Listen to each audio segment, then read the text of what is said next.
તો ઈશ્વરના દર્શન, ઠાકોરજીના દર્શન આપણે કરવા જઈએ છીએ બરાબર છે, નયનથી નિહાળીએ છીએ, ગમે આપણને, પણ એક ભાવ યાદ રાખજો કે આપણી પાસે બે આંખ છે, આપણી સામે જે ઊભો છે ને એ 1000 હાથવાળો છે, 1000 નયનવાળો છે. એ આપણે એકવાર જઈએ ને ત્યાં એ આપણને નિહાળી લે છે. આપણે એને જોતા આખી જિંદગી ચાલી જાય છે, અને આપણે એની સામે એકવાર જોઈએ ત્યારે એ આપણને માપી લે છે કે તું કેટલામાં છે.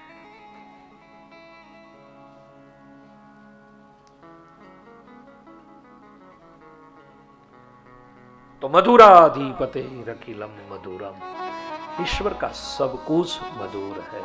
अवतार भी अलग अलग हो सकता है, स्वरूप अलग अलग हो શકે, बाकी तो मैं काले पण कहेलू अनेक रूप रूपाय विष्णवे प्रभ विष्णवे.